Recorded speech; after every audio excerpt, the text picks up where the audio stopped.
Anyone who's late, they'll just wonder why there's nobody in the room. I guess that's what you get for being late, though.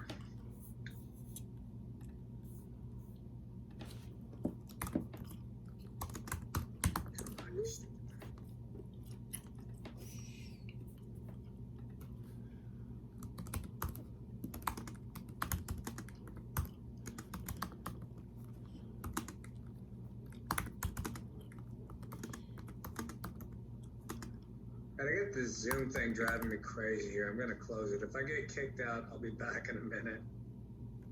Oh, no, I guess not. Never mind. I guess I'm just going to have to live with it. All right. Let's get rolling. So, where we left off, we were talking about implicit memory. We were getting at that concept. But so the last thing I was saying, whenever it feels like catching up, was that, explicit memory, that's what we talked about last time. In particular, the two major forms of explicit memory are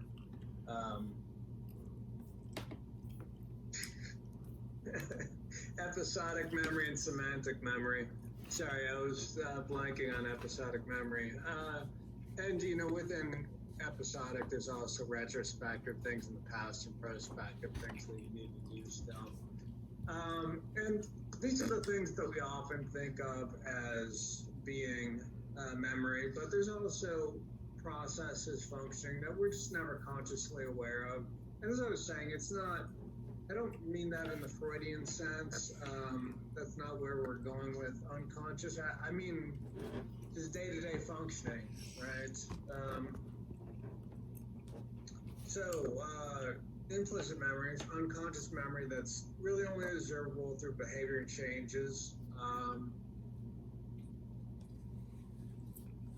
And let's get into the experiment. So, I hope everybody has a paper and a pencil or something to write on. So we're going to need 3 groups, so this will take a minute to get through. But I think the results of this are cool enough to warrant taking a little bit of time, and also I'll use this to demonstrate how to do a specific statistical technique in one of my classes. So it's good to have actual people data, so I know what it would look like. Although you won't report exactly your stuff, so don't worry, it's not like any of it's identifiable or any of that stuff. So what I'm gonna do, I'll break you into 3 groups. We'll just do this one at a time. Just, you get in your room, hang out, chill, I don't know, study for the quiz, and set them up. Breakout rooms, 3, automatic, create rooms, and away you go.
right, this should be breakout room 2, I believe. Yes. Okay, so, here's my mic. All right. Breakout room 2, you are also group number 2. Write that down on your paper while I try to find your experiments.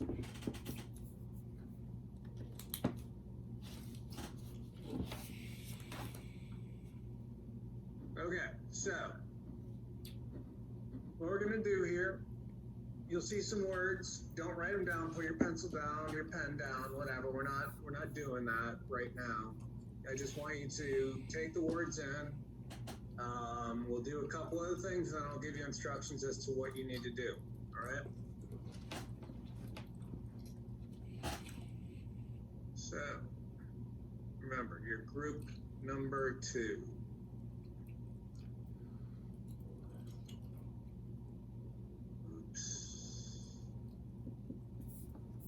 Here we go. Just read the words. Like I said, don't write them down. Just take in the information. Ready, set, go.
Okay, next up we're going to do that counting task where you count backward by 3. I know that I can't hear you. Even if you're just mumbling to yourself, try your best to do it for real. I want you to be cognitively busy right now. So here you go. 433, 430, 427. Keep counting backwards from there. 424, 421, 418, 415, 412, 49, 46, 43, 400, 3. Okay. Here are some word stems. Just complete as many of them. Fill in the blanks. Just write out the full word on your piece of paper. Fill in as many as you can in the next minute.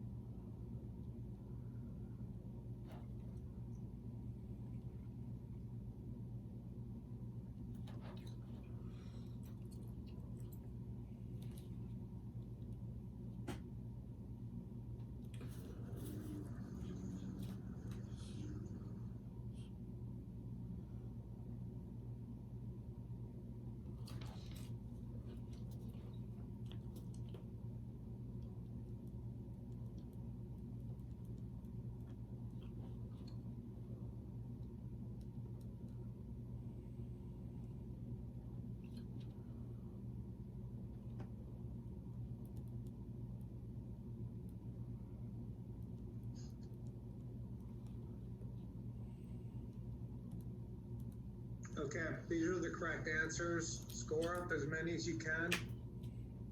Or score up how many you got right.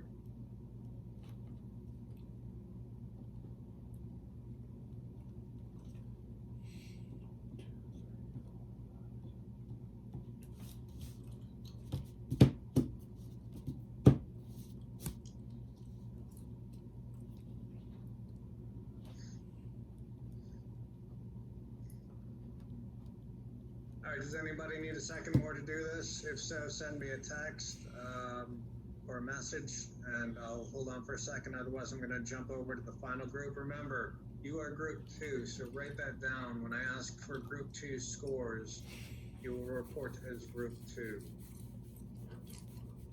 I will see you in a minute.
All right, welcome back.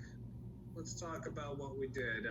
Usually if this was a class, I would, there'd be a little more game to this, but seeing as how, actually, let me not share screen just yet. Seeing as how we're doing this over Zoom, I think it's probably just best to just talk about the whole thing that went down. All right, so there were 3 groups, right? Actually, well, let's get the scores first. So group 1, I'm going to launch the poll for you. So only answer if you were in group 1. This would be how many you got correct, and they'll be in 6 to 7, right? Because this won't let me have 19. There were 19 possibilities.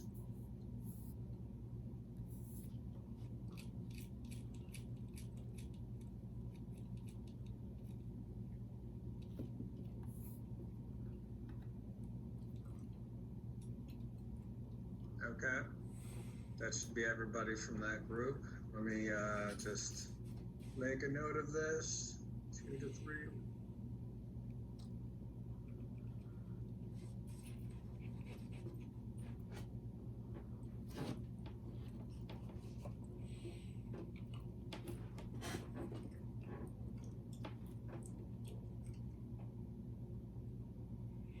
Okay, next up,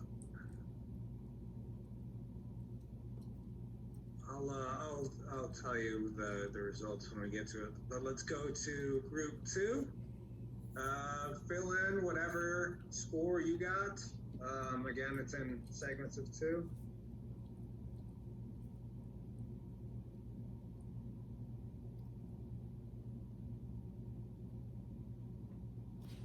Oh, whoops.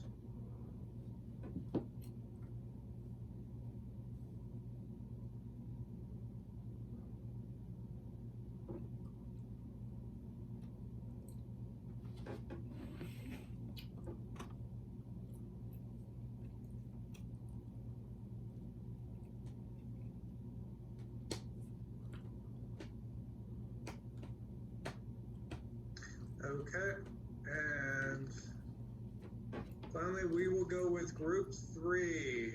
Tell me where your score was.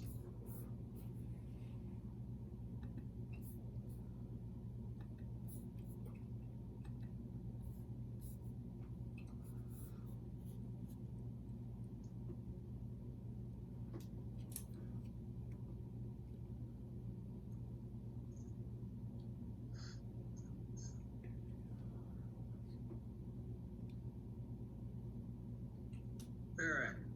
Oh, hold on. Let's just see this real quick. Okay. Okay, so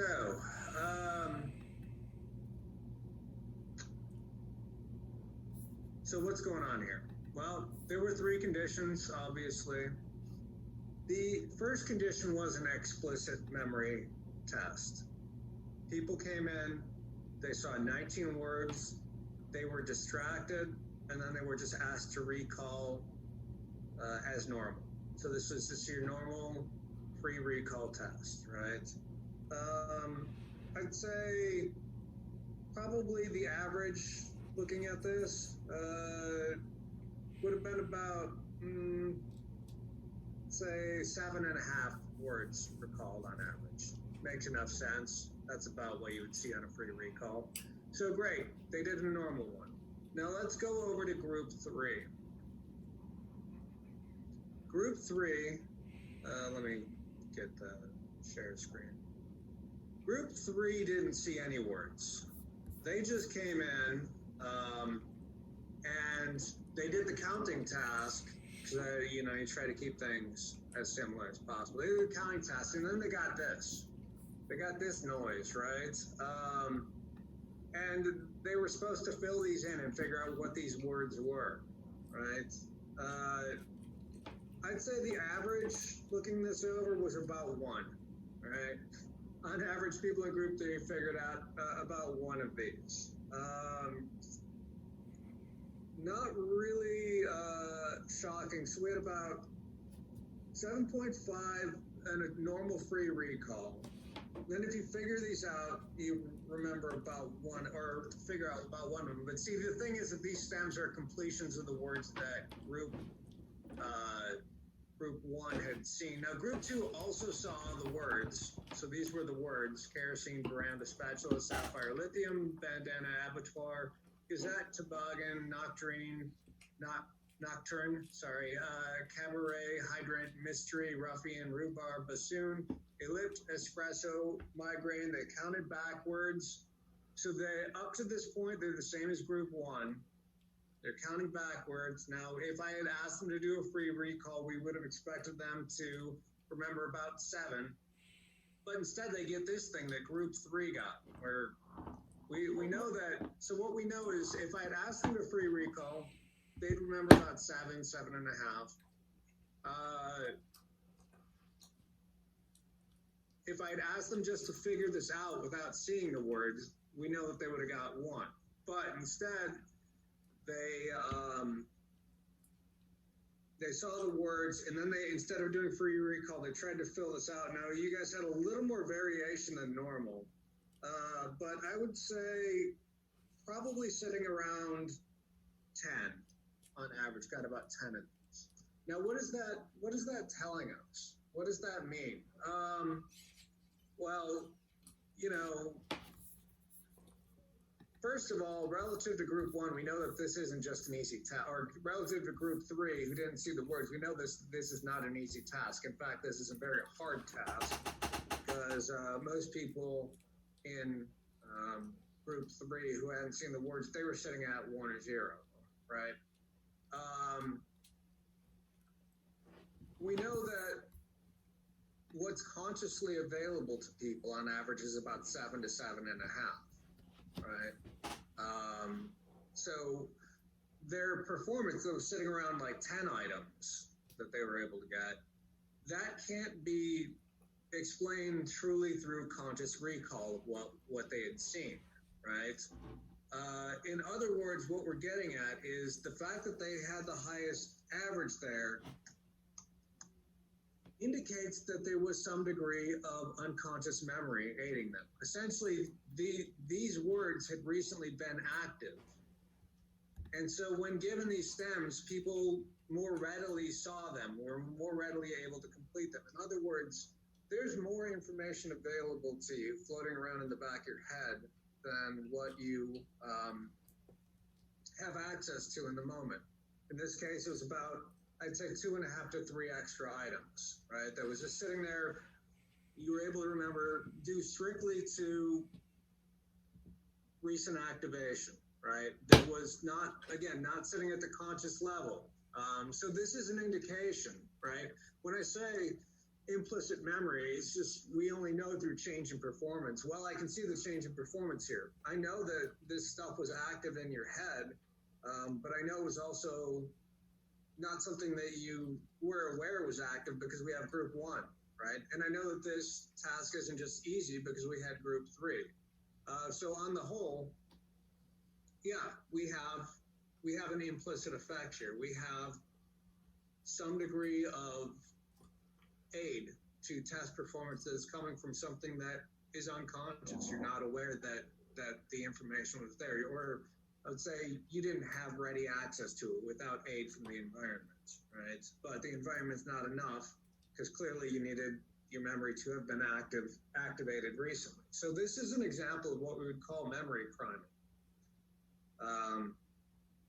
Information in semantic memory. So we talked about semantic memory, right? That's, you know, Rio is in Brazil, dogs have 4 legs. It's your knowledge base, right?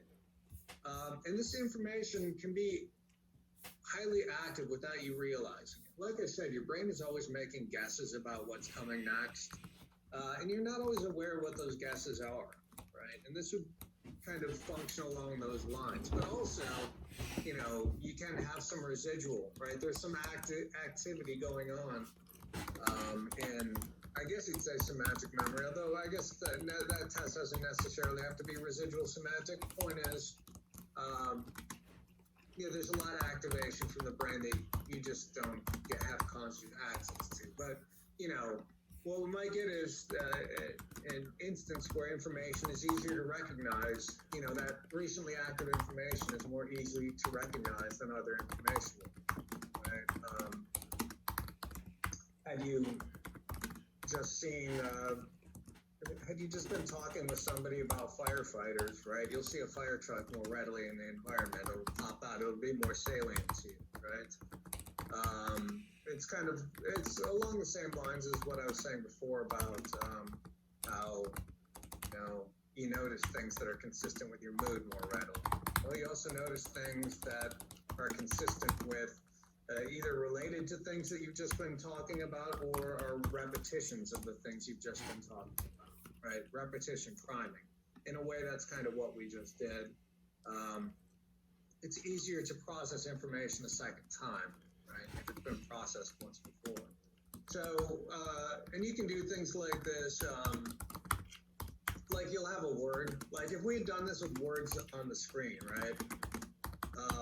Well, we did that with words on the screen, sorry. If the recall, though, had been, you know what a staticky screen looks like like a TV static with that noise. I don't know, the TVs don't really do that anymore, so it's kind of hard to, but you know what visual static looks like, right? Had I buried words in visual static and you just had to turn it up just to the point where a word starts to be obvious against the background of static, right? The words you had just seen, you would be able to, they wouldn't have to be nearly as visible against the static as words that are brand new, right? So that's an example of how we would study repetition priming. What's interesting is as long as you keep the room consistent, you can actually get repetition priming effects for weeks and months. Like, I went into this room and I saw these words. Later on, I'm still going to be in an advantage for recognizing them again if I'm in the same context as I was before. But yeah, so knowing that is lithium, right? You're going to know that if you had just seen the word lithium, which is what we just did. Right. I don't know if I like that explanation, so let's not go with it. But anyway, right?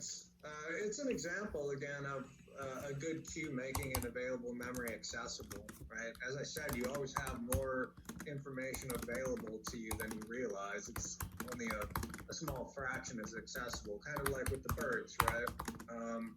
But this is a little different, obviously, because you're not trying to recall as much as you can from semantic memory. This is making recent events more accessible.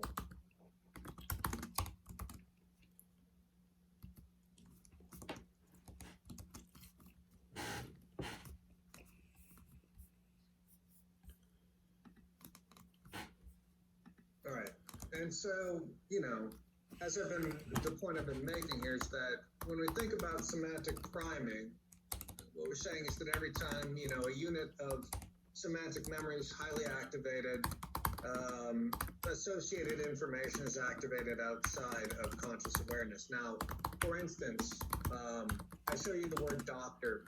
You might not be thinking nurse, but, let's say I had you say the word nurse into a microphone as soon as it comes up on the screen, as fast as you possibly can, right? So nurse comes up, but let's say the word you had seen before was tractor, right? So you saw tractor, you said tractor into the microphone. You saw nurse, you said nurse into the microphone. So we have a time. Let's say it takes you, a quarter of a second to recognize nurse and say, right?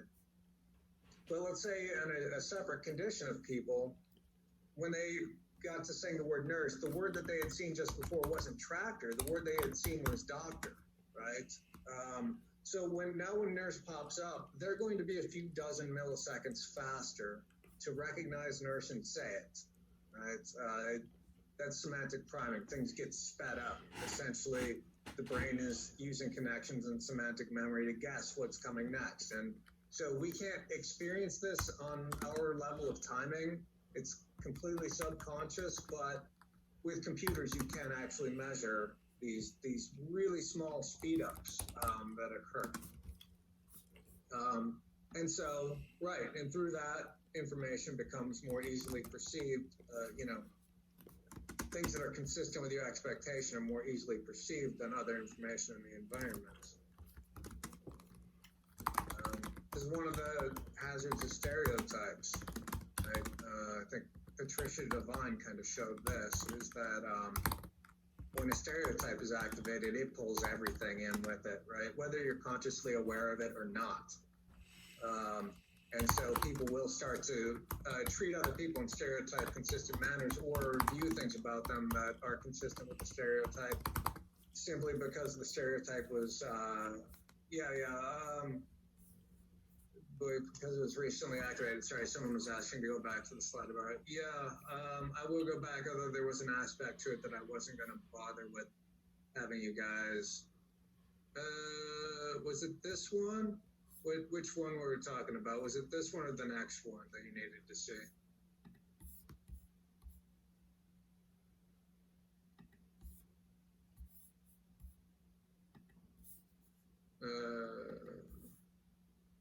The good cue. Oh, okay.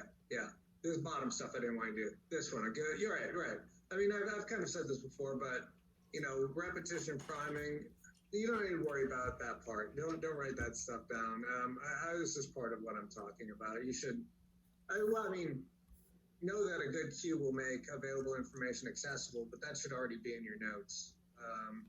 So don't worry about learning it in this context. Although remember it though, because I'm probably going to say something about it on the quiz today. So if you remember that, good memory cues make information that's available. Everything's rattling around your head. They make it accessible.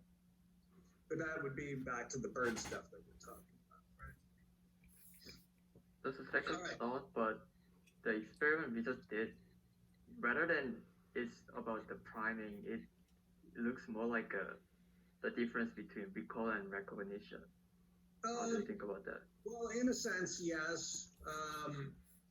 In a sense, but it's not fully what we would call recognition, because you're not really making a choice between, let's say, two items, right? Like old, new. One of these words is one that you saw, or did you see this word on the list, right? This is more, I'm giving you something incomplete and you need to finish it. So recognition processes probably play into it, but they're facilitated, right? I'd say it's partially recognition, but not exactly what we would traditionally use the word as, right? Also, it's and even if you want to call it recognition, it's recognition that's facilitated by the recent past, right? Because, I mean, a lot of those words you've seen before, but people in group one couldn't get them, right? They didn't know lithium, right? So it wasn't enough for them to notice what the cue was. So it's kind of, but not fully. Although, you'll find that life is full of those little lines that aren't as clean as you think. I mean that in my direction as well. But anyway, so subliminal or unconscious priming. Now this is, and the examples I'm going to show, some of them are very controversial. You got to understand that subliminal priming effects, they're really hard to replicate. Not everybody believes in them. My master's advisor was a full skeptic of the concept. He thinks that most of it is just people pushing their criterion for responding around on a test. But at the same time, I think it's interesting. I think the concepts are theoretically sound. And I know a lot of really smart people that believe in this. So I'm not going to just push it out, be. I'm not just gonna neglect to talk about it just because it's not in my training, right? In this study, in fact, the one that I really want to talk about, the famous one, in recent years, this has come under fire. Some research teams saying that they can't replicate it. That might be true. This paradigm might not replicate, but what I will say is that Barge has done enough similar studies to this that this is just one piece of a lot of other contexts. So something like this happens, right? Something like this is real, whether or not this exact study is correct is different from the larger phenomenon, all right? So he's dealing with activating stereotypes, which, as I've said, Patricia Devine kind of already showed something like this, and she showed this back in 1989 for her PhD. So it's been around for a minute, right?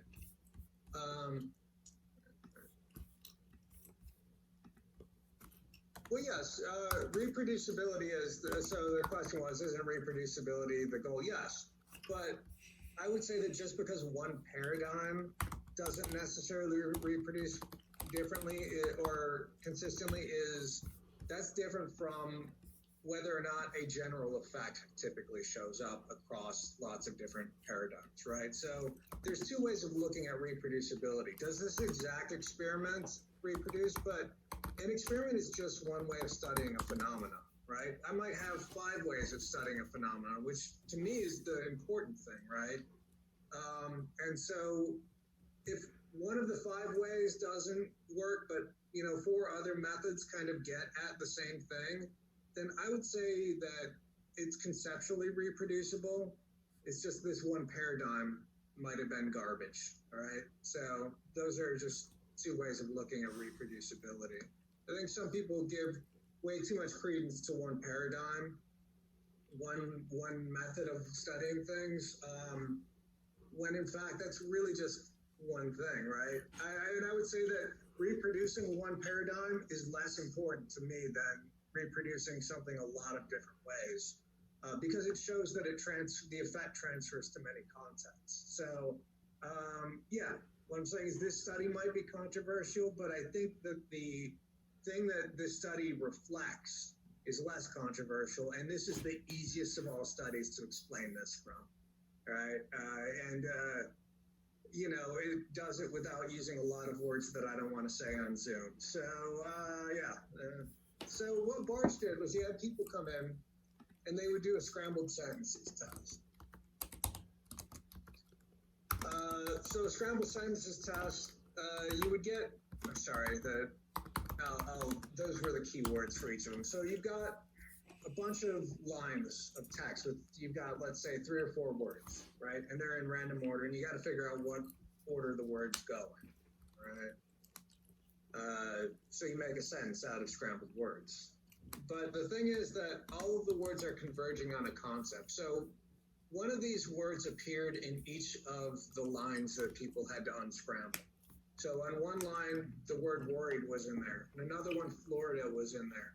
Another one, old, was in there. Another one, lonely, was in there. Gray was in one of the scrambled sentences. Selfishly was in another one.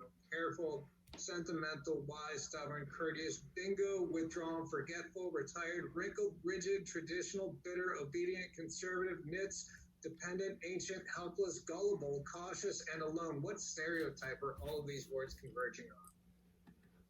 Older populations. Older populations, exactly. In Florida. Right. So the idea here is that every time you unscramble one of these sentences, the stereotype of old people is being activated a little bit, right? And that's the part that I would say has very good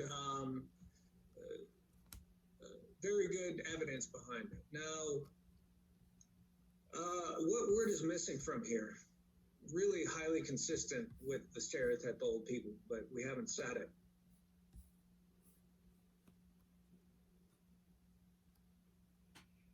I mean, like, let's say you're driving in Florida or Arizona. What are you going to encounter? What behavior are you going to encounter a lot on the highway?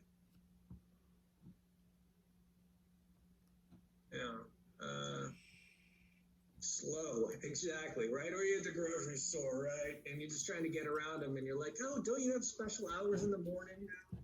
Right? I shouldn't do that. But anyway, slow isn't on there. But what, theoretically speaking, slow should be activated by this bombardment of semantic memory. All right? Nothing I've said is controversial so far. All right. So, right, they converge on slow or old. What's missing is slow. Now, here's the thing, and this is the part, like, people say, does this really happen or does this not really happen? All right, so, Paul, this is the part where, but what I would say is that, again, we've measured it with other things that are maybe a little more subtle than this. So the person leaves the room and they have to go do another experiment or tell the experimenter that they're done, right? And there's a kid just sitting at a desk just writing like this. But what the person that's leaving the room doesn't know is that the kid actually has a stopwatch. And when they cross one line, the stopwatch starts. They cross another line, the stopwatch stops, right? So how long did it take them to walk 9.75 meters down the hall, right? Now, when the scrambled sentences was neutral words, so none of that old people stuff. it takes about 7.25 seconds to walk down that hall, right? To walk 9.75 meters. When people just got done reading the elderly words, like doing that sentence version, it took about a second longer for them to walk down the hall, which I don't know, might not seem like much, but when it's consistent, it's consistent. Now, this is the part that's really interesting about this was, I think he got it sent back during the review process. They were like, there's no way, right? So he ran the experiment again and got almost the exact same numbers the second time. So after, this would be evidence that the stereotype was active, right? Now, in Barge's sense, what he studies, and he gets hammered a lot by cognitive people because he's more in social, and cognitive and social people like to hammer each other for whatever reason. I never understood it. I like it all. But really, so you might say, like, why do they walk slow? Just to put this one at rest, this isn't really part of the thing. It's just, why would you behave in a way that's consistent with stereotypes?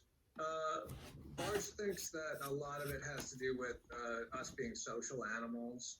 We prepare to deal with other people, and if we use stereotypes at certain points to match their behavior, right? He's got other studies where you sit down, you're across the table from somebody, and you don't know that they're also in the experiment, and they mimic whatever you do. So you touch your chin, they're like that, right? You rub by your eye, they do that too. You start kicking your foot, they start kicking your foot.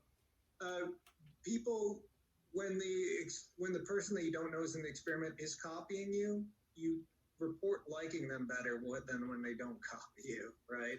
We mimic each other to kind of get along with each other, right? So that's the purpose, or that's the theoretical explanation of why people would walk slower, just so that doesn't bug anybody. But the main thing, though, is this idea that, one, people weren't really aware of the old stereotype. They weren't paying attention to it in that way. Two, they were never exposed to the word slow. Three, this is evidence that this aspect of the stereotype was activated outside of awareness. So some other types of implicit memory. Sorry, let's see what we're doing for time. We're all right. So procedural memory. This is my example that I've come up with throwing a football or riding a bike. Right? They say it's like riding a bike, right? You never forget. And procedural memory is kind of like that, right? You kind of, maybe your skills diminish a little bit, but they come back pretty quickly. But also, like, riding a bike is another thing, right?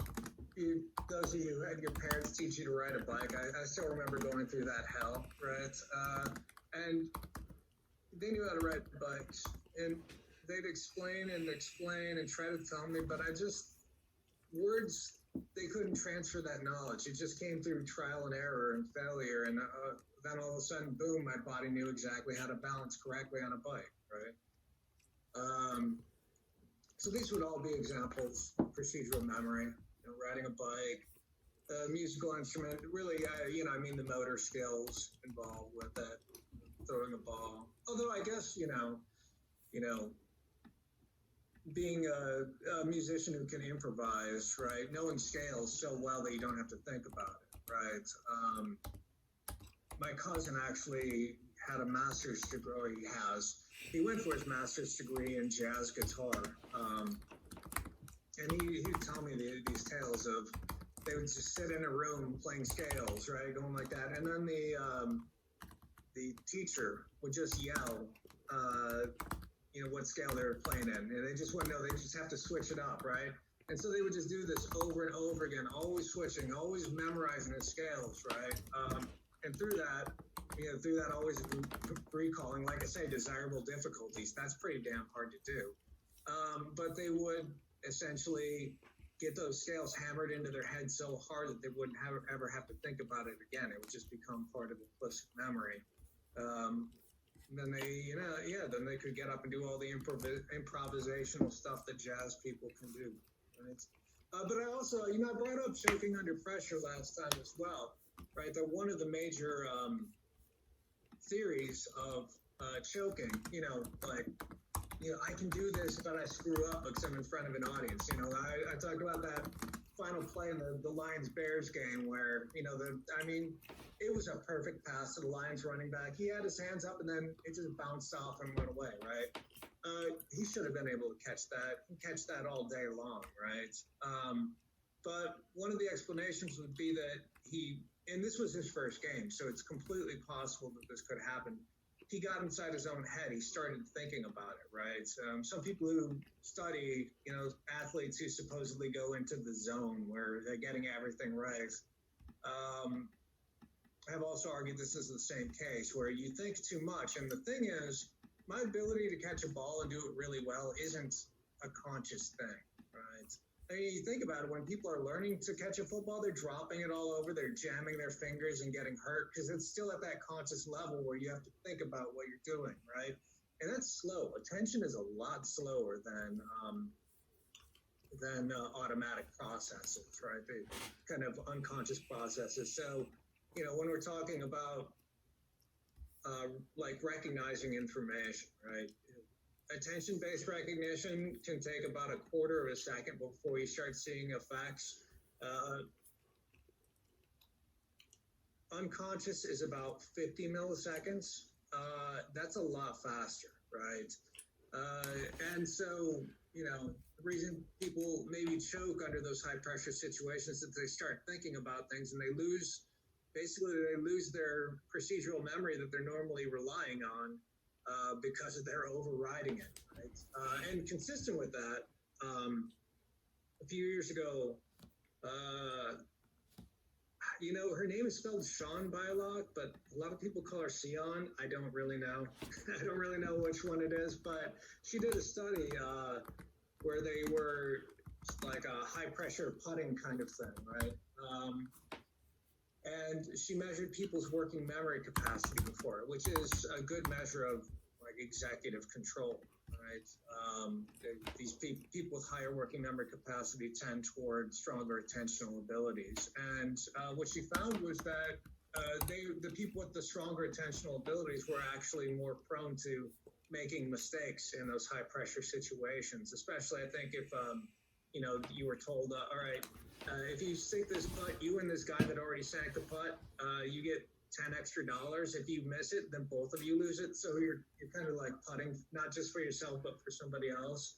Those people with higher attentional abilities were actually the ones who were more prone to messing up in the high pressure because, as the theory goes, they're more capable of overriding their implicit memory. So it's kind of this ironic thing where better control can actually lead to bigger problems in high pressure situations because you're more prone to wresting control away from the procedural memory that you've built up over years. So is that? Yeah. Oh, sorry. Yeah.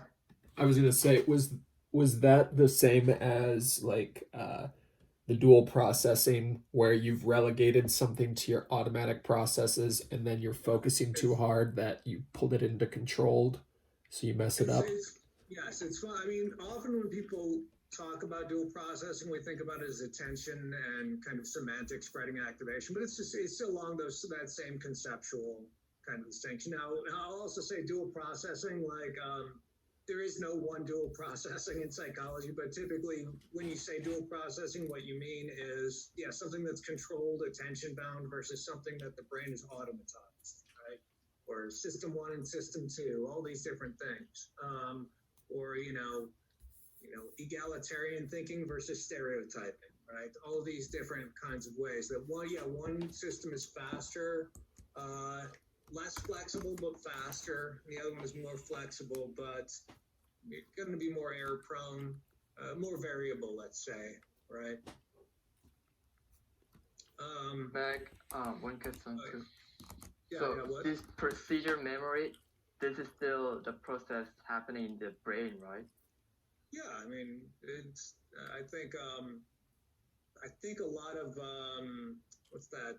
I think the cerebellum is involved in a lot of it. I can't really remember, but it's taking it would be less of a prefrontal goal relevant kind of thing and more of a here are the stimuli that are available. react that way, right? So it's more. I guess I would say it's more read and react. So some say that muscles have a memory. What do you think about that? You know, I'd say muscles are controlled by the brain.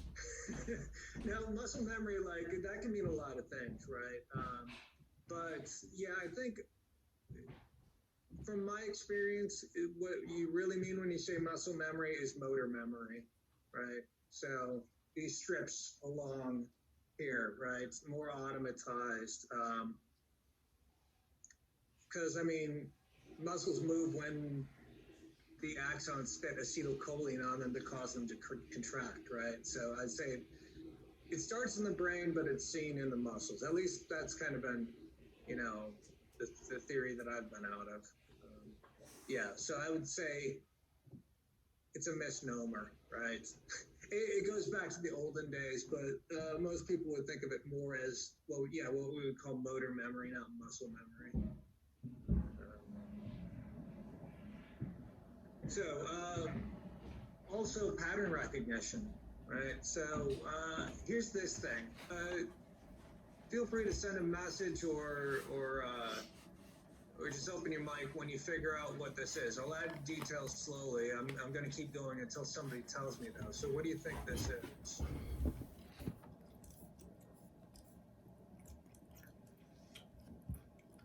right, what do we got? Nope, not that. Face. Yeah, you got it. Face, right? So boom, boom, boom, boom, right? I went a little slower because we have to talk. If you go at a normal speed. Now this is a clinical psychology test. There's a couple points though that I want to make about it. But at some point in me showing you this, there's enough features that are available for you that allow you to categorize the object as an instance of something in memory. In this case, face, right? We're really good at recognizing faces. We're expert face recognizers. Probably why people see faces in clouds and on the surface of Mars and stuff like that. It's called the Galling test. And the next time through, you're going to be faster to recognize a face, right? That's probably not the part that should interest you. That makes enough sense, right? Like, why the hell wouldn't I recognize that that's a face? Here's what's interesting. People with memory issues. Like, for instance, I talked about HM had his hippocampus, scrambled and then couldn't make new memories of the past, new episodic memories. Well, people with those types of issues, they can have deficits of episodic memory, but they will still oftentimes be able to recognize that this is a face earlier on than they did the first time around, right? So that kind of ability to recognize new patterns, right? We often think of it as something very episodic, but it's not necessarily, right? People with poor episodic memory still begin to see the face, right, earlier and earlier. Does that also apply or have anything in play with people who, I don't know what it's called, but facial blindness? Prosopagnosia, I think is the word. Sure. Right. I don't know. This might be something that you could use to diagnose it. I don't know if that would be the use, but you're talking about like people the faces don't really pop out at them, right? Like, and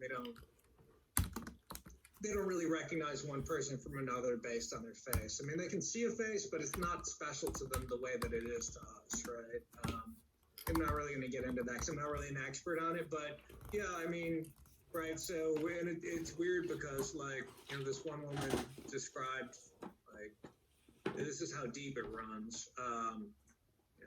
Being in a bathroom and wanting to touch up her makeup, but there's other women in the mirror, so she had to sit there and make goofy faces until she figured out which one was hers based on the weird facial expression, because her face was no more distinct than anyone else's. I guess that would be what's that? The fusiform gyrus, I think, in the brain is where you get face recognition. They used to think it was specifically for recognizing faces, but they found that basically anything you become an expert on recognizing, this brain area gets recruited for it. So people who have the job of like chickens, right? You don't want roosters, so like baby chicks, like you got to turn them upside down and just, I mean, you look at their ass and decide, is this a male or female, right? Their face area lights up when they see a picture of a chicken ass. Yeah, anyway, so yeah, there you go. That's a little piece of knowledge. Some people recognize chicken asses like they recognize faces. So, perceptual memory. Yeah, this one is a pretty quick one. Affected by context. Can I get 2 volunteers? Sure. All right, Ted's 1. Who's number 2?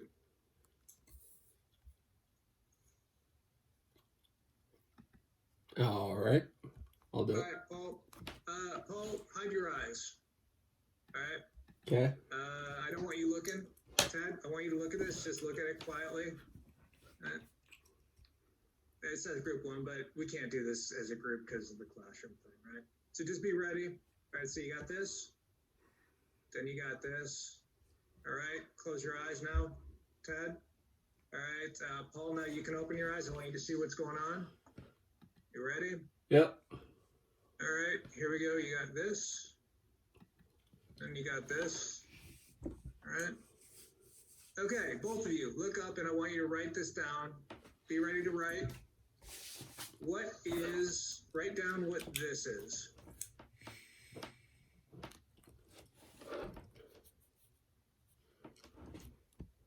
All right, Ted, what do you got? 13. 13. Paul, what do you got? 13. You went 13. See, this is why it's better to do in a classroom because there's always going to be variability.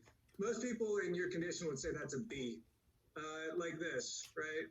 So one of you saw numbers, one of you saw letters. Now, yes, sometimes people see the 13 here and sometimes people see the B here. Life is variable, right? But the point is, your probability of labeling this as a B is much higher if you had just seen A and C, and your probability of labeling this as 13 is much higher if you had just seen 12 and 14. So the context that you're in, the point is that it's, again, driving what you see in the environment. What you've just seen makes you more or less, you know, it's kind of like those pictures. You ever seen like is it a young lady or an old lady picture? We don't really have time for that, but it's kind of the same thing, right? You can only perceive one version of events at a time, and so context helps you in these ambiguous circumstances decide. We can talk about that more later, though. We got to do a quiz. All right. Unfortunately, the phone has to stop occasionally. All right. Let's turn off the share screen. Let me unhide it. Did not get to sensory memory, though. I hope you did read those like 2 pages on it that I told you to read.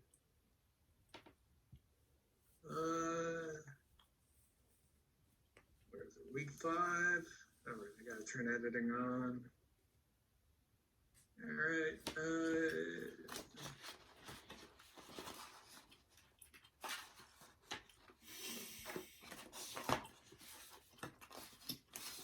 The quiz is available. If you can't see it, refresh. Oops.